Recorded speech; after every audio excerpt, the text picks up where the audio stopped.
Salutations fraternelles à tous les sanctifiés en Christ Jésus, à tous ceux qui ont part à la persécution, à tous ceux sur qui le nom de Dieu est invoqué, car le nom de Dieu est invoqué sur nos vies. Nous bénissons l'Éternel notre Dieu qui nous accorde encore ce temps pour pouvoir nous édifier encore tout autour de la parole. Parce que la Bible nous dit que la parole de Dieu, m'approcher de toi, c'est un bonheur, mais que cette parole, c'est la vérité. Ouais, donc, nous allons poursuivre notre enseignement sur l'unité de l'esprit. Nous sommes en train de voir vraiment les aspects, les éléments, en fait, dans l'ombre, qui nous permettent de voir aussi comment les gens pouvaient pratiquer ce qu'on appelle l'œcuménisme, et ce qui n'est pas permis, en fait, chez les enfants de Dieu, ou bien comment les gens pouvaient aussi se détourner de la volonté du Seigneur. Ouais, et dès lors où on se détourne de la volonté du Seigneur, Dieu appelle ça une infidélité. Ouais, Dieu appelle ça une infidélité. Donc il est très important que chaque enfant de Dieu sache que la volonté de Dieu, Dieu n'a pas deux paroles. Ouais, Dieu n'a pas deux paroles, il n'a que sa parole. La Bible dit au commencement était la parole était avec Dieu, la parole était Dieu. Donc chacun d'entre nous doit être à même de savoir que Dieu, c'est sa parole. C'est-à-dire que si nous prétendons que nous sommes unis dans l'esprit, nous devons être unis dans la parole. Ok? Unis, non pas dans les sentiments, non pas dans les raisonnements humains, mais unis dans la parole. Pourquoi je dis ça? Souvenez-vous, je viens vous rappeler en fait des choses que vous connaissez. Jésus, lorsqu'il est venu, il avait un ordre de mission. C'est-à-dire, Jésus est venu pour pouvoir sauver l'humanité qui était sous l'emprise du malin. C'est-à-dire sauver l'homme qui était séparé de Dieu. C'est-à-dire Jésus, en s'offrant à la croix, il est venu réconcilier les hommes avec Dieu. Parce que l'homme était ennemi de Dieu, était éloigné de Dieu à cause du péché adamique. Ouais, et tous les péchés qui s'en suivent. Donc c'est ça que Jésus est venu accomplir. C'est-à-dire que cette action-là, il devait l'accomplir pour que nous, aujourd'hui, nous puissions hériter du pardon. Pour que nous, aujourd'hui, nous puissions hériter de la réconciliation avec Dieu. Maintenant, nous voyons que sur le chemin, Jésus est en train de parler de ces choses-là à Pierre.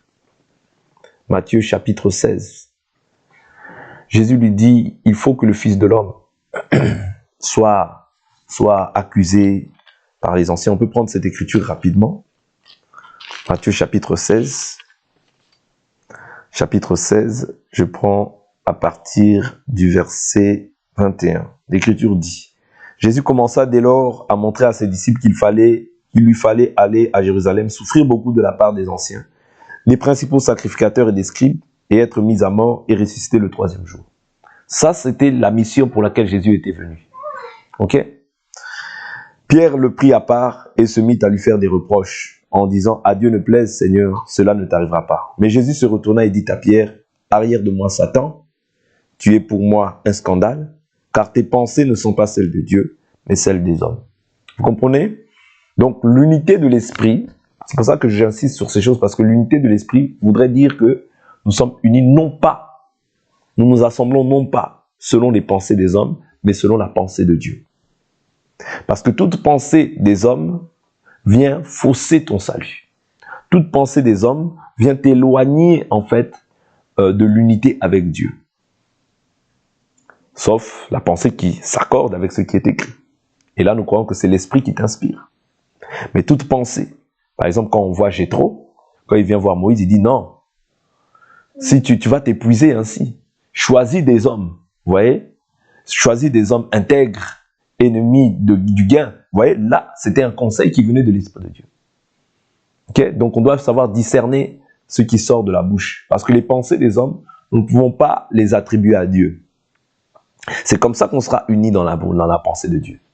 C'est ça que je dis que d'abord, l'unité de l'esprit, c'est d'abord l'unité dans la parole. L'unité en Dieu.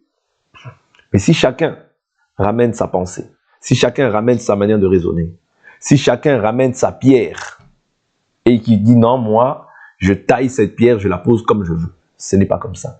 La gloire de Dieu ne va pas se manifester au milieu de nous. Pourquoi? Parce que chacun ramène sa manière de penser. Or, la Bible dit, mes pensées ne sont pas vos pensées, mes voix ne sont pas vos voix. Donc nous comprenons que par là, pour être unis dans l'esprit, il faut d'abord déjà examiner, explorer cette parole. Et c'est cette parole qui va nous donner en fait la pensée du royaume. Et la pensée du royaume, nous devons maintenant nous efforcer à pouvoir la mettre en pratique pour que premièrement nous soyons unis avec Dieu. Parce que la première unité, c'est avec Dieu. Souvenez-vous, l'Écriture nous dit dans le livre de 1 Corinthiens, chapitre 6, 1 Corinthiens chapitre 6, verset 17, « Mais celui qui s'attache au Seigneur est avec lui un seul esprit. » Oui. Donc, quand tu t'attaches au Seigneur, tu formes avec lui un seul esprit. La chose la plus importante, c'est d'être attaché d'abord au Seigneur. Mais maintenant, l'enseignement vient sanctifier.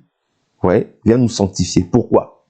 Parce que Jésus dit, sanctifie-les par la vérité. Ta parole est la vérité. C'est-à-dire que la parole, elle vient pour nous sanctifier, mais pour nous permettre de pouvoir demeurer attachés aussi au Seigneur. Ok? Pour permettre de pouvoir demeurer attachés au Seigneur. Ok? C'est très important parce que bien qu'on puisse être attaché aux hommes, c'est pas un mauvais, c'est pas un péché. Parce que Paul dit, faites-nous une place dans vos cœurs, nous avons ruiné personne. Ouais. Mais la priorité, c'est d'abord d'être attaché au Seigneur. Pourquoi? Parce que quand tu es attaché au Seigneur, tu es uni d'abord. En fait, la raison pour laquelle on vient prêcher, c'est pour que tu sois tout le temps uni avec le Seigneur, que tu restes toujours avec lui un seul et même esprit, que tu ne puisses pas te détourner en fait de l'objectif, que tu ne puisses pas en fait abandonner ton premier amour, parce que abandonner son premier amour, c'est la mort qui entre dans ta vie. Mais garder cette parole, c'est la vie. C'est la vie. Oui, c'est la vie. Parce que le royaume de Dieu, c'est la paix et la joie par le Saint-Esprit. Mais cette paix, elle se manifeste comment? Si tu ne gardes pas le commandement du Seigneur, tu n'as pas la paix avec le Seigneur. Oui, j'ai dit je vous laisse la paix, je vous donne ma paix, je ne vous la donne pas comme le monde donne. C'est-à-dire Jésus nous laisse la paix parce que, au préalable, nous observons ses commandements. Voilà pourquoi nous devons, j'insiste, nous devons être un dans cette parole. Oui, avoir une même foi. Croire qu'il n'y a qu'un seul Dieu. Croire qu'il n'y a qu'un seul Père qui est au-dessus de tous, parmi tous et en tous. C'est ce que de cette manière-là que nous serons une seule âme. C'est que de cette manière-là aussi que nous serons un seul cœur, une seule pensée, et même dans la chair aussi. Ouais, ton problème sera mon problème, ton partage sera mon partage. Ouais, parce que au préalable, il y a tout un cheminement qui est établi, c'est-à-dire l'esprit, l'âme et le corps. C'est même comme ça que nous pouvons prier les uns pour les autres. C'est comme ça que nous allons nous affectionner les uns pour les autres. Pourquoi? Parce que au préalable, nous sommes liés par un même esprit. Ça veut dire que ce que l'esprit peut me reprocher, il peut aussi te le reprocher. Ce que l'esprit peut confirmer dans ta vie, il peut aussi te le confirmer. Ouais, c'est ça. C'est-à-dire que l'esprit ne peut pas... L'esprit de Dieu, bien sûr, hein, parce que les autres esprits, ce sont les démons. L'esprit de Dieu ne peut pas venir dire quelque chose de contraire à la parole de Dieu. C'est pas possible.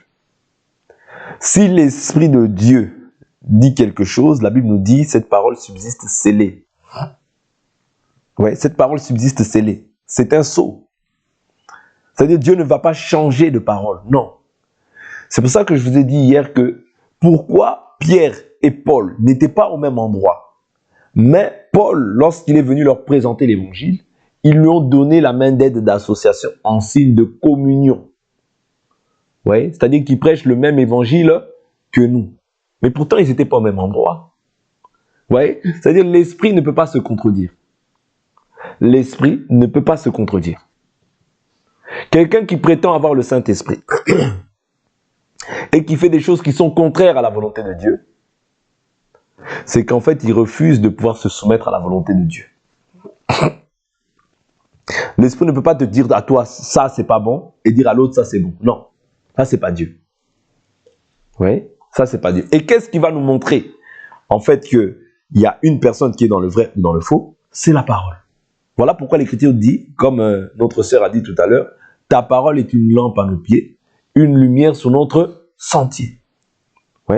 C'est-à-dire que la parole, c'est toute une lampe qui éclaire, ouais, dans un lieu obscur, qui nous permet de pouvoir dissocier ce qui est vrai de ce qui est faux. C'est-à-dire la parole ou bien la connaissance apporte ce qu'on appelle le discernement. Nous permet de savoir que non, celui-là, ouais, il n'est pas dans la vérité. Pourquoi? Parce qu'il a fait quelque chose qui est contraire à la volonté de Dieu. Je prends les Écritures, ça va nous aider.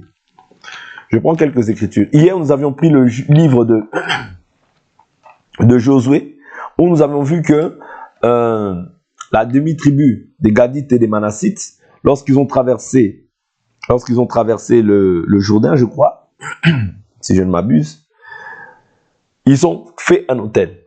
Et l'autel, dès lors où les Israélites ont appris ça, ils se sont réunis en troupe pour aller les détruire.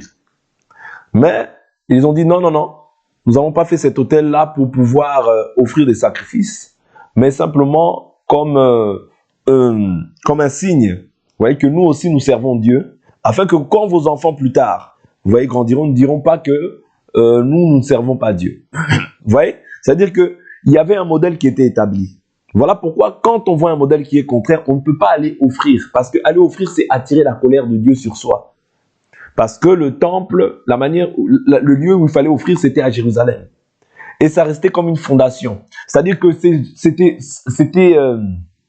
Salomon qui avait fait la prière. Mais les gens, par la suite, ont suivi en fait le modèle de la prière. C'était Moïse qui avait établi le tabernacle ou la tente d'assignation. Vous voyez, Salomon, après, lorsqu'il a fait, David avait à cœur de pouvoir faire la maison de l'Éternel, mais c'est Salomon qui l'a construite, parce que Dieu a dit que toi, tu as versé trop de sang. C'est Salomon qui a construite, c'est Salomon qui a fait la prière. Ça veut dire que les Juifs, ils se référaient par rapport aussi à cette prière qui avait été faite au temple. C'est-à-dire que c'était dans ce lieu-là qu'était la présence de Dieu. Voilà pourquoi tout enfant de Dieu, lorsqu'il offre, il ne peut pas offrir partout. Tu offres dans la maison de l'Éternel. Quand je dis la maison de l'Éternel, aujourd'hui, la maison de l'Éternel, c'est nous. 1 Corinthiens 3, verset 16, la Bible dit, ne savez-vous pas que vous êtes le temple de Dieu, que l'Esprit de Dieu habite en nous. Mais quand je dis la maison de l'Éternel, c'est-à-dire tu peux te rendre dans un lieu, tu vois un lieu dit église, toi tu te dis, bon, je vais offrir. Non. Tu dois garder d'abord ton offrande. Ouais, garder d'abord ton offrande et connaître d'abord quelle est la fondation de ce lieu-là, de cette localité-là. Vous comprenez? Ne t'hasarde pas d'offrir, en fait, dans un lieu qui est abominable à l'Éternel. Parce que là, tu attires la colère de Dieu sur toi. Vous comprenez? C'est ça que Dieu dit dans le livre de Lévitique. Prenons les Écritures un peu. Prenons les Écritures. Parce qu'on ne peut pas s'unir, tu ne peux pas t'unir à Dieu et avec les démons. C'est pas possible. Vous voyez? Tu ne peux pas t'unir à Dieu et avec les démons à la fois. C'est pas comme ça. Ouais, Dieu est jaloux de l'esprit qu'il a fait habiter en toi. Et quand tu offres n'importe où, tu te souilles. Selon l'écriture, tu te souilles. Ouais. Je prends une écriture. Lévitique, chapitre 19, verset 19. L'écriture dit quoi? Vous observerez mes prescriptions. Tu n'accoupleras pas des bestiaux de deux espèces différentes. Tu n'ensemenceras pas ton champ de deux espèces de semences. Je prends juste cette écriture. Tu n'ensemenceras pas ton champ de deux espèces différentes. De deux semences ou de deux espèces de semences. Ouais. Donc, la semence, l'ensemencement ou bien la semence, ouais, nous croyons que c'est aussi la parole de Dieu. Selon Luc chapitre 8, ouais, qui nous parle de la semence, il dit que la semence, c'est la parole de Dieu. Ok? Mais maintenant, le champ, c'est le monde. Le champ, c'est l'Église. 1 Corinthiens chapitre 3, verset 9. Vous êtes le champ de Dieu. C'est-à-dire que ce champ-là ne peut pas être ensemencé de deux semences différentes. C'est pas possible. Vous voyez? Voilà pourquoi nous croyons que même dans le champ dans lequel nous sommes, il y a toujours une semence qui va germer. Il y a toujours le blé, mais il y a toujours aussi l'ivraie dans un même champ. Mais la Bible nous dit quoi? Laissez-les croître ensemble. Ouais, par la suite.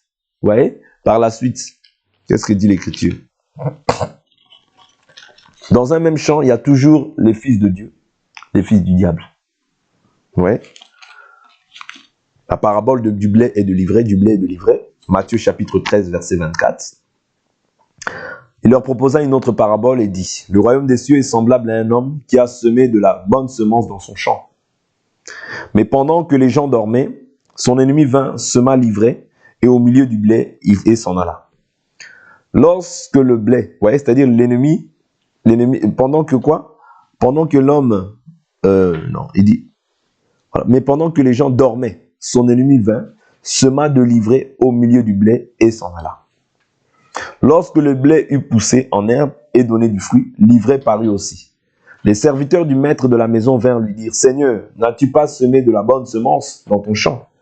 D'où vient donc qu'il y ait de l'ivraie? » Il leur répondit, « C'est un ennemi qui a fait cela. » Et les serviteurs lui dirent, « Veux-tu que nous allions l'arracher? » Non, dit-il, de peur qu'en arrachant l'ivraie, vous ne déraciniez en même temps le blé. Ouais. Laissez croître ensemble l'un et l'autre jusqu'à la moisson. Ouais. Et à l'époque de la moisson, je dirais au moissonneur, arrachez d'abord l'ivraie et liez en gerbe pour la brûler et amasser le blé dans mon grenier. Le grenier ici, il s'agit du ciel. Ouais. Mais ceux qui vont aller au feu, c'est qui? Ce sont les fils du malin. On voit même dans ce cas-là, Judas, qui était dans le champ du Seigneur, avec les Pierre, les Jacques et les Jean. Mais lui, il était livré au milieu du blé. C'est-à-dire que lui, il devait rester là. Jésus savait que c'était un démon parce que quand Jésus le voit, qu'est-ce qu'il dit? Il dit, n'est-ce pas moi qui vous ai choisi, vous les 12, et l'un de vous est un démon. Mais est-ce que Jésus a dit, comme les gens disent aujourd'hui, non, faut connaître son état d'âme, faut faire ceci, cela? Non. Jésus a permis qu'il soit là pour pouvoir accomplir une mission. Ouais. Comme aussi, ceux qui étaient le blé devaient achever aussi une mission.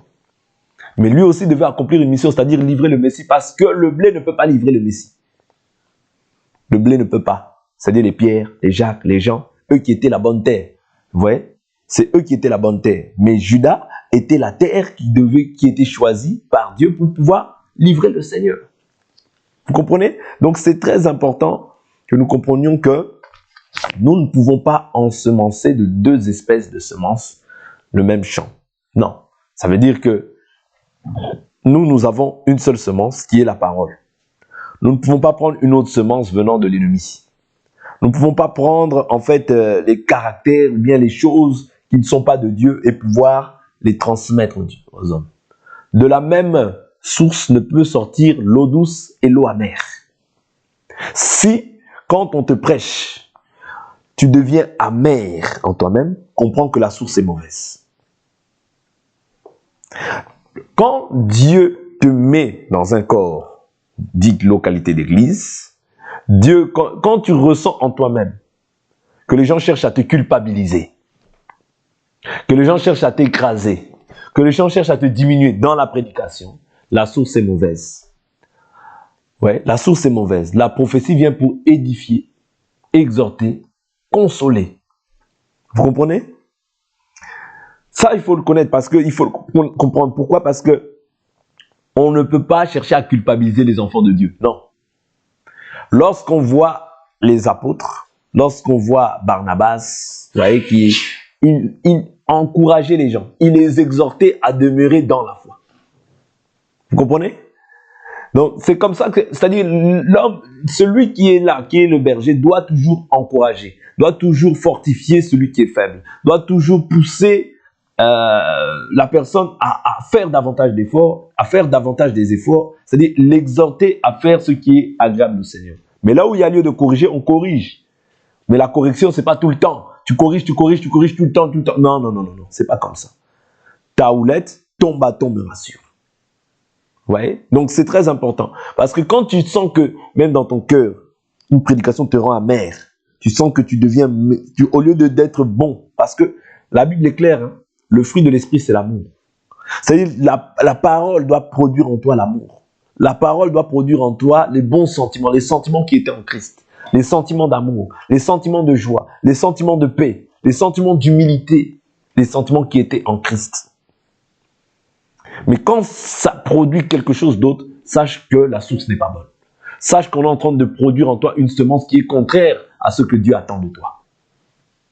Et si tu demeures en fait dans cette source-là, vous voyez, cette source-là, c'est la mort qui va t'attendre. Pourquoi? C'est-à-dire la mort est dans le pot.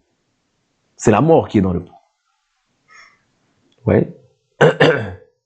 Cette eau-là, et c'est une eau amère.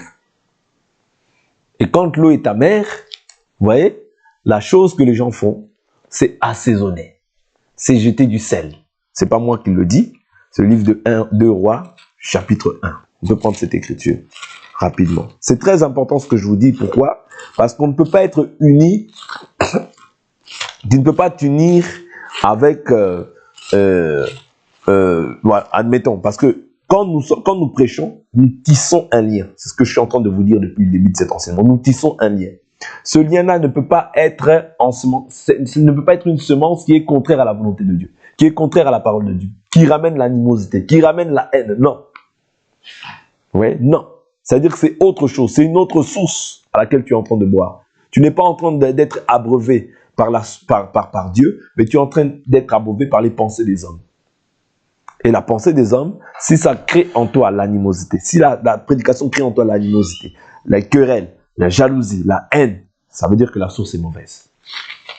Donc, chacun de nous devons être prudents par rapport à ces choses-là, afin de ne pas tomber entre les mains de ceux qui ont des intentions impures et mauvaises à l'égard des enfants de Dieu. Je prends une écriture qui va nous aider. 2 Rois, j'avais dit 2 Rois 2, je prends le verset 19. Les hommes de la ville dirent à Élisée, le séjour de la ville est bon, comme le voit mon Seigneur, mais l'eau est mauvaise. Ouais, l'eau est mauvaise et dans le pays, c'est la stérilité. Quand l'eau est mauvaise, il y a forcément la stérilité. Or, l'eau, nous pouvons aussi le prendre comme étant la parole de Dieu. La stérilité, vous voyez, ce n'est pas simplement une stérilité dans la chair comme ça, mais c'est-à-dire que la personne ne pourra pas produire des œuvres qui sont dignes de la repentance. Parce que celui qui a le Fils a la vie. Celui qui n'a pas le Fils n'a pas la vie. Or, la vie, ça éloigne la stérilité. Mais tout dépend en fait de la source. Tout dépend en fait de l'eau. Vous voyez, à quelle eau tu es en train de boire? C'est quelle eau qui t'abreuve? Est-ce que c'est une source amère? Ouais. Ou c'est l'eau douce? Parce que quand c'est l'eau douce, ça doit produire de bons fruits. Mais quand c'est une source amère, ça produit de mauvais fruits. Ça produit les querelles, ça produit les disputes, ça ne produit pas l'unité. Voilà pourquoi je vous dis que l'unité, c'est ça qui doit impérativement créer une même âme. Quand les gens ne s'aiment pas, quand il y a simplement les querelles, les disputes, tout ça, ça veut dire que dans l'esprit, là, les gens ne sont pas un. Dans l'âme, c'est impossible qu'on soit un. Dans la chair, on ne sera jamais un. Vous voyez? Ici, il est fait question de l'eau qui est mauvaise. Quand l'eau est mauvaise dans le pays, c'est que la stérilité est là. Mais maintenant, il dit quoi? Il dit, apportez-moi un plat neuf, mettez-y du sel. Ils le lui apportèrent. Il sortit vers la source de l'eau, il jeta du sel et dit, ainsi par l'Éternel, j'ai assaini cette eau. Il n'en proviendra plus ni mort, ni stérilité. Ah, donc nous comprenons, pour que les eaux soient assainies, vous voyez, pour que les eaux soient pures, il faut que les eaux soient assainies par le sel. Pourquoi? C'est là qu'il n'y aura ni mort, ni stérilité. Est-ce que vous comprenez? La mort comme étant, même là, c'est-à-dire il y a des gens comme ça, ils écoutent la parole, mais spirituellement, en fait, c'est comme s'ils étaient morts. Pourquoi? Parce que l'eau est mauvaise. Les œuvres mortes, en fait, c'est ce qui se pratique dans la vie de plusieurs. Parce que l'eau, c'est toujours l'eau. Le problème, ce n'est pas... Il n'y a pas de mauvais serviteurs, il n'y a que des mauvais maîtres. Quand le maître, quand la source n'est pas bonne, comprend que c'est ça qui va créer des enfants boiteux, des personnes qui sont boiteuses. Mais quand la source est bonne, quand l'eau est bonne, quand la parole est confiée, ça s'appuie sur ce qui est écrit, c'est ça qui va produire en fait de bons fruits dans la vie de ceux qui écoutent. C'est-à-dire qu'il n'y aura pas la stérilité. Les gens vont comprendre en fait ce qu'est la parole de Dieu, ce que Dieu attend d'eux et ce qu'ils doivent faire en fait dans la marche. Comment ils doivent se comporter en Christ Jésus. Comment ils doivent marcher avec Dieu. Oui. Mais tout dépend de la source. Si la source est mauvaise, tout le reste sera mauvais. Voilà pourquoi nous devons comprendre qu'il ne peut pas y avoir deux champs, deux espèces de semences dans un même champ. Oui. Dieu ne permet pas ces choses. Et je vous ai dit que la semence, c'est aussi la parole. Tu ne peux pas écouter, tu ne peux pas, c'est ainsi que l'Écriture même nous dit, dans 2 Corinthiens 6, verset 14, qu'est-ce que nous dit l'Écriture? Nul ne peut servir 2 maîtres à la fois, ou il s'attachera à l'un, et aimera l'autre, ou il méprisera l'un et s'attachera à l'autre. Vous voyez? Donc c'est très important de comprendre ça. 2 Corinthiens 6, 14, il dit quoi? 2 Corinthiens 6, 4, 1 Corinthiens 6, 14, non, 2 Corinthiens 6, 14, je crois. Ce que nous disons là, vraiment, c'est vraiment important. C'est très important pour la foi des enfants de Dieu.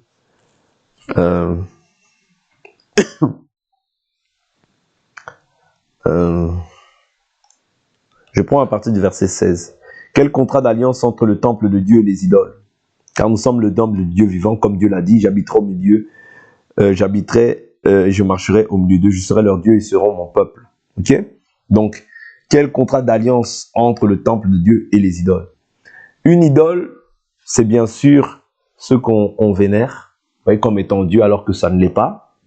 Mais une idole, c'est tout enseignement aussi qui est contraire à la volonté de Dieu, c'est une idole. Vous comprenez? C'est une idole.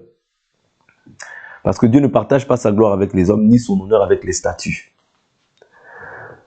Toute statue, c'est-à-dire tout enseignement qui ne demeure pas dans la doctrine que Christ a posée, tout enseignement qui te pousse à la rébellion, à la méchanceté, à la haine, comprends que c'est une autre semence. Ce n'est pas la semence du royaume, mais c'est la semence du diable qui est en train d'agir en toi. C'est ainsi que l'Écriture dit que les chrétiens de Béret avaient des bons sentiments. Ils observaient chaque jour les Écritures pour savoir si ce qu'on leur enseignait était exact. Vous voyez? Parce qu'on ne peut pas... Aucun homme n'a une semence. Aucun. C'est pourquoi les eunuques qui s'occupaient des femmes du roi, ils étaient castrés. Ils ne pouvaient pas apporter leur semence, c'est-à-dire leur propre parole. Vous voyez?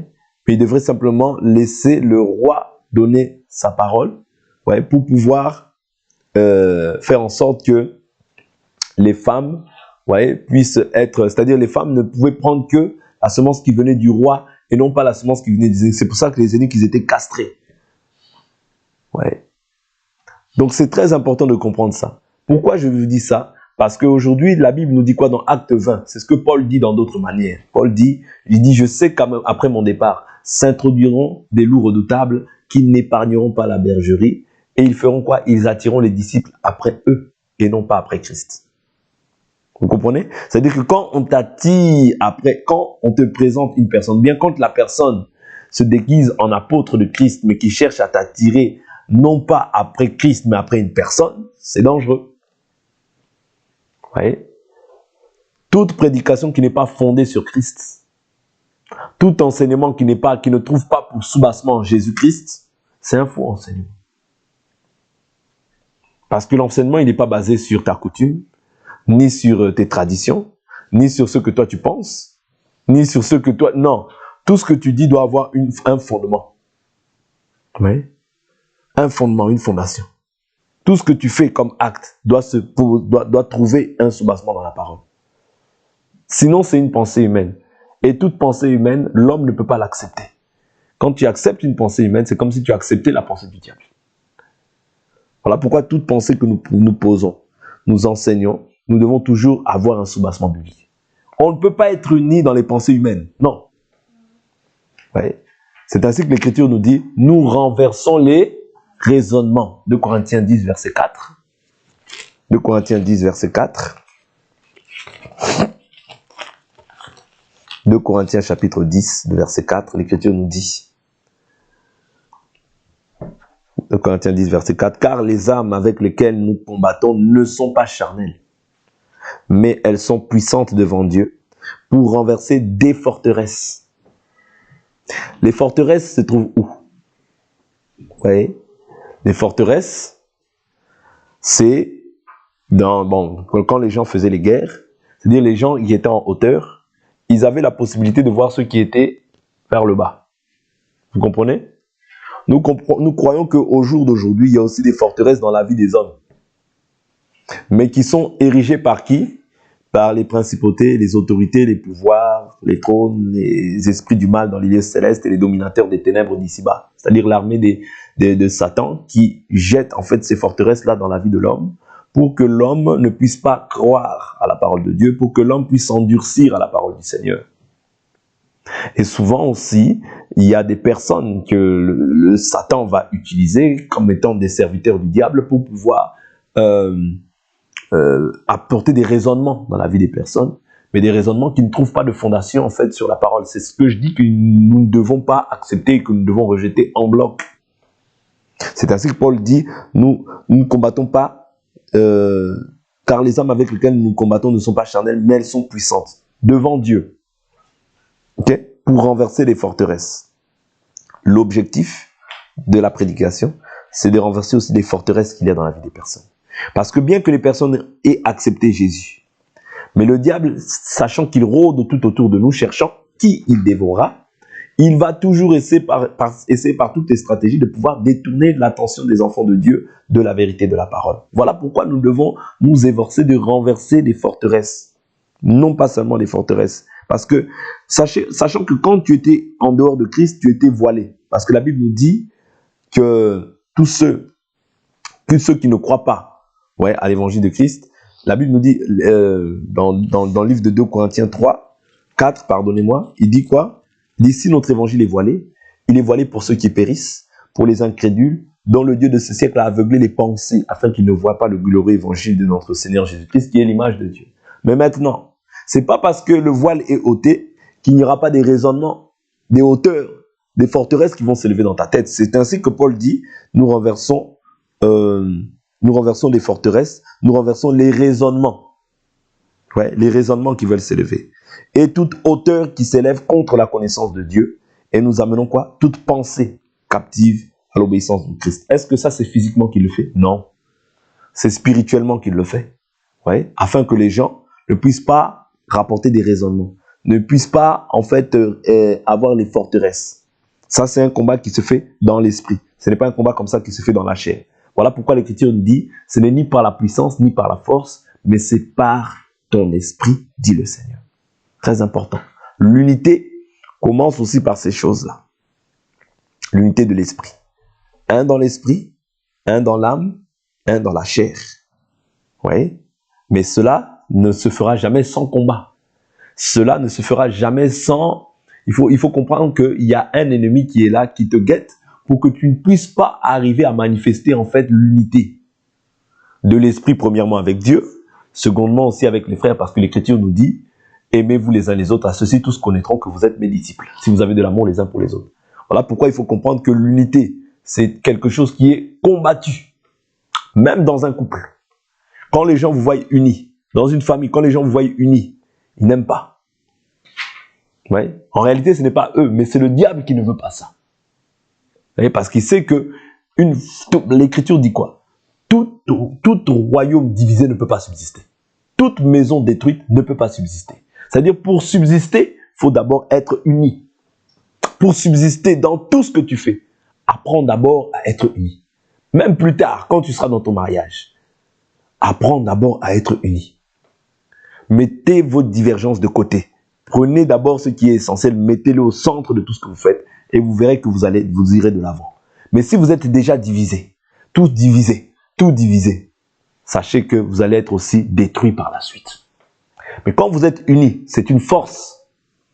Et cette force-là vous permet de subsister même face à tous les vents contraires qui s'élèvent. C'est comme si que nous devons demeurer aussi dans cette parole avec Dieu. Si nous avons un même enseignement, même un vent qui peut venir, un vent comme étant un enseignement, un vent comme étant les faux prophètes, un vent comme étant qui que ce soit, tu ne céderas pas à ça. Pourquoi? Parce que tu connais, tu sais sur quoi tu es fondé. Tu es fondé sur le roc qui est Christ. Tu es fondé sur la vraie parole. Et cette parole-là ne bouge pas. Elle subsiste scellée. Elle subsiste scellée. De même, toi aussi, tu ne peux pas bouger. Même si un vent vient, le vent vient, il passe. Le vent vient, mais il passe aussi. Les difficultés viennent, mais elles passent aussi. Mais vous subsistez. Pourquoi? Parce que vous avez placé votre voix en Christ et vous êtes unis en Christ. Et Christ, qui voit cette unité-là, ne permettra pas que vous tombiez facilement comme ça. Non. Quand il voit que vous voulez faire sa volonté, il vous donnera aussi les capacités pour pouvoir subsister face aux difficultés qui s'élèvent. Lorsque les vents se sont élevés, Jésus aussi s'est élevé. Mais le vent s'est élevé en premier, non? Le vent s'est élevé en premier.